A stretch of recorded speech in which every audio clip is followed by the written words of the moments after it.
Hello दोस्तों, कैसे हैं आप। हमारे चैनल फैक्ट एंगल में आपका एक बार फिर से स्वागत है।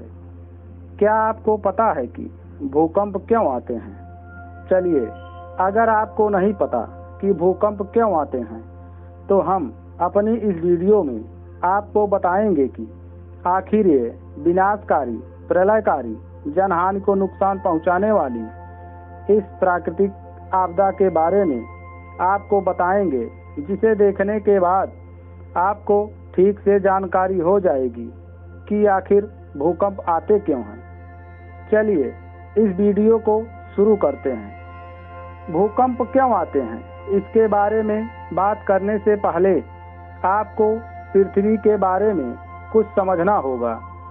हमारी पृथ्वी जिस पर हम रहते हैं, ऊपर से ठंडी, ठोस एवं कठोर दिखाई देती है। क्या आपने कभी सोचा है कि यह अंदर से कैसी होगी? आइए जानते हैं। हम जानते हैं कि लगभग 5 अरब वर्ष पहले हमारे सौरमंडल की उत्पत्ति हुई। हमारी पृथ्वी भी सौरमंडल के 8 ग्रहों में से एक है। उत्पत्ति के समय पृथ्वी गर्म गैसों और धूल के कणों से बनी आग के दहकते हुए गोले के समान थी। करोड़ों वर्ष बाद पृथ्वी का वायुमंडल बना और घनघोर वर्षा के फलस्वरूप धीरे धीरे पृथ्वी की ऊपरी परत ठंडी हुई। परंतु हमारी पृथ्वी आज भी अंदर से गर्म है। अब बात करते हैं कि हमारी पृथ्वी अंदर से कैसी है, अर्थात हमारी पृथ्वी की आंतरिक संरचना कैसी है। हमारी पृथ्वी की आंतरिक संरचना की तुलना प्याज से की जा सकती है। पृथ्वी में भी प्याज की ही तरह कई परतें हैं जो भिन्न भिन्न मोटाई की हैं। यदि पृथ्वी को मध्य से आर पार काटे तो ये कुछ ऐसी दिखाई देगी। हमारी पृथ्वी की सबसे ऊपरी परत को अर्थ क्रस्ट अर्थात भूपर्पटी कहते हैं। यह पृथ्वी की सबसे पतली एवं ठोस परत है। अर्थ क्रस्ट की मोटाई विभिन्न स्थानों पर भिन्न भिन्न होती है। समुद्र की तलहटी का निर्माण करने वाली भूपर्पटी प्रायः 4 से 7 किलोमीटर होती है, जबकि महाद्वीपों की अर्थ क्रस्ट औसत रूप से 35 किलोमीटर तक मोटी है।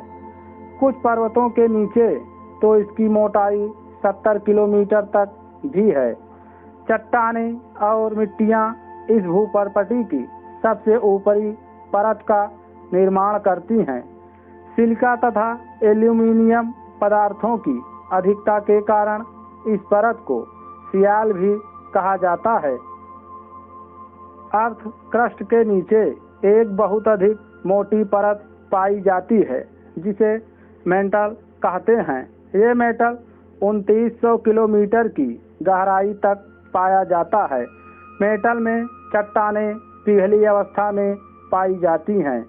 यह भूपर्पटी से एक सीमा द्वारा अलग की गई हैं, जिसे इसके खोजकर्ता भूवैज्ञानिक मोहोरोविक के नाम पर मोहो अशांतत्व अर्थात मोहो डिस्कॉन्टिनल्टी कहते हैं। मेंटल का ऊपरी भाग दुर्बलता मंडल अर्थात स्टेनोस्फेयर कहा जाता है। इसका विस्तार लगभग 4000 किलोमीटर तक की गहराई तक है।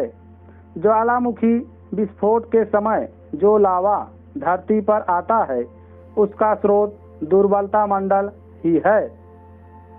पृथ्वी का सबसे भीतरी भाग कोर या क्रोड कहलाता है। कोर और मेंटल की सीमा 2900 किलोमीटर की गहराई पर है। अब ये जो हमारी पृथ्वी का कोर है, ये भी 2 भागों में विभाजित है। पहला बाह्य कोर तथा दूसरा आंतरिक कोर। बाह्य कोर तरल अवस्था में है, जबकि आंतरिक कोर ठोस अवस्था में है। अब यह जो हमारी पृथ्वी का कोर है, मुख्यतः लोहे तथा निकिल जैसे भारी पदार्थों से बना हुआ है। पृथ्वी का धरातल सभी जगह एक जैसा नहीं है।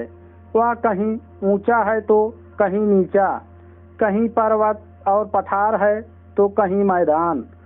पर्वत, पठार और मैदान, महाद्वीप सभी प्रमुख स्थलाकृतियां हैं।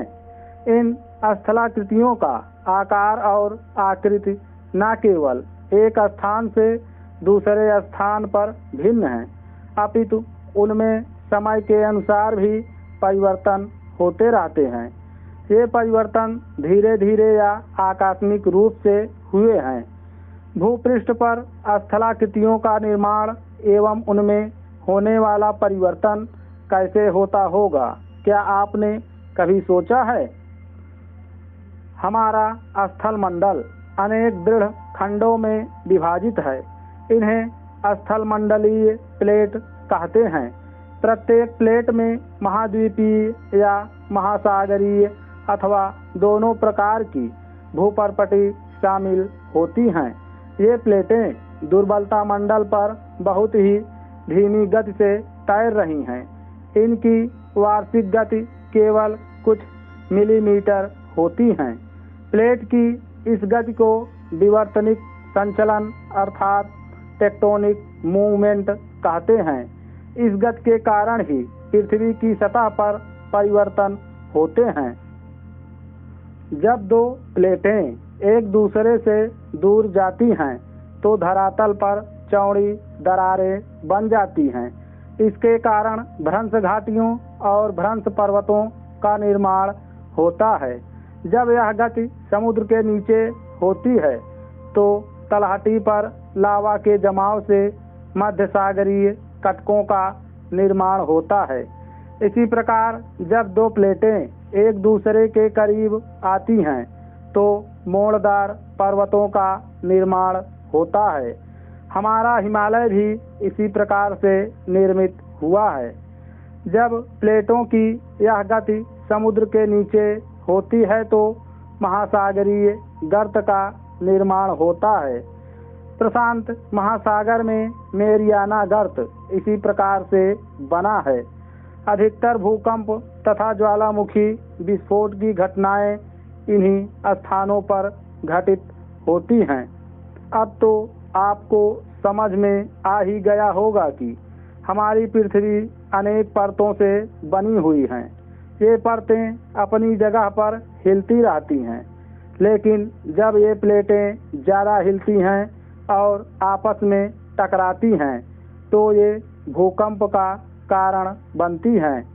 दूसरे शब्दों में कहें तो पृथ्वी के अंदर होने वाली हलचलों से जब पृथ्वी की सतह पर अचानक कंपन होता है तो उसे भूकंप कहते हैं। यह पृथ्वी पर स्थल मंडलीय प्लेटों की गति का परिणाम है। भूकंप आने का मुख्य कारण भूगर्भीय चट्टानों में लचीलापन होने के कारण ज्वालामुखी के फटने, महाद्वीपों के आकर्षण, पृथ्वी की आंतरिक चट्टानों के सिकुड़ने अथवा चट्टानों के आपस में टकराने से उस क्षेत्र विशेष की भूमि में कंपन उत्पन्न होता है, जिसे भूकंप कहते हैं। आपको हमारा यह वीडियो कैसा लगा? अगर आपको हमारा ये वीडियो अच्छा लगा हो तो लाइक ज़रूर करें।